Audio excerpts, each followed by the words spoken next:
Rather than kowtowing like so many have when it comes to China, our Prime Minister says no, Western values matter.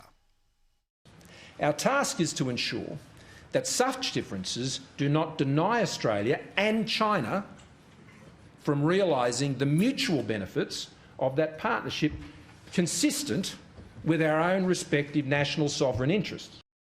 And we've found ways to grow the trade pie to be China plus, which is why we've been able to get as close as we've ever got to a free trade deal with the United Kingdom as a place where we can continue to sell more wine and not worry about China as much. How many times did the word China come up in the trilateral meeting?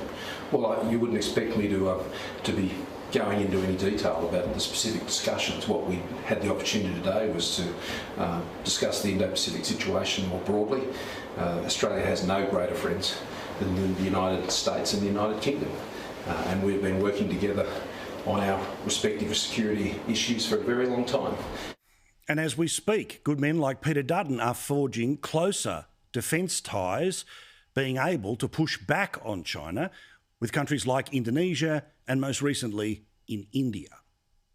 India's leadership is central to Australia's Indo-Pacific strategy. It is in the sovereign interests of us both to align our strategy, our capability and our resources. And no matter whether you like the Orange Man or bumbling Biden, the defence relationship between Australia and the United States has never been more important and never stronger when it comes to pushing back on China. Today we mark a significant milestone in an alliance between the United States and Australia. 70 years ago, our countries came together to sign the ANZUS Treaty, creating an enduring partnership, quote, to strengthen the fabric of peace, end of quote, in the Indo-Pacific region. That partnership is as essential today as it ever has been. But if you're somebody who thinks that you can just change the government and everything will remain the same, if you are looking for a difference between Team Red and Team Blue, look no further than the priorities of the Labor Party and its leader, Anthony Albanese. Today he wrote an opinion piece in the Australian newspaper which said that climate would be central to the relationship between Australia and the United States. Not China, climate and climate change. In part, Albo wrote this today, saying that climate was more important than China, that we know the risk that climate bears to our security. Australia's own action on climate change will shape whether our interests prosper in partnership with our neighbours and our US ally. On coming to office, I will make comprehensive US-Australian cooperation on climate change a hallmark of our alliance.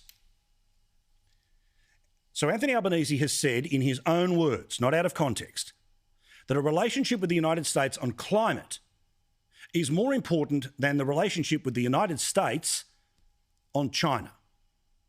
This bloke has often been each way elbow and we make great fun about it, but it is not funny or joke-worthy when you are talking about an Australian Prime Minister who might have the following attitudes towards standing up to an even more bullish China that grows more brazen by the day.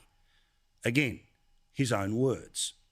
Also important, the Prime Minister represents the national interest, and it is clearly in Australia's national interest for there to be a reduction in the tension between the United States and China on trade, because that has a potential impact on Australia. And it's not just each way elbow, it's who does he bring with him. Penny Wong wants to be the next foreign minister. She too would agree that climate, not pushing back on China, should be the priority. Remember, this is what she has said about Australia standing up for Western values in the face of a bullish China.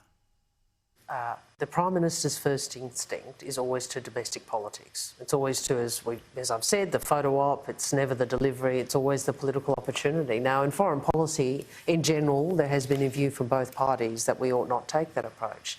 And I think the Prime Minister does take that approach far too often. And I set out in the speech the ways in which he's done that previously and my concern about that happening now in relation to the China relationship, which is obviously a challenging relationship for Australia.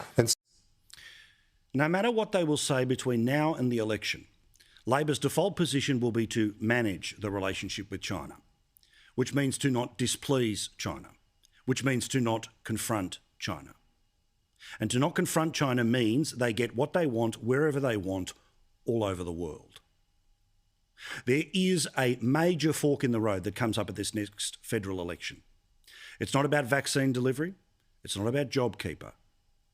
It's not about whether you agree with Twitter or how you feel about a time for a change. The reality is that the single most important security issue for this country is China. You cannot trust Albo and you cannot trust Labor based off their own words today, that climate is more important than China in the relationship with the United States. They are telling you up front. That is the consequence of changing the government or even thinking about it at the next election. For those who constantly say, why doesn't the government take on the big fights? There is no bigger fight than the fight with China. You know where the Prime Minister stands.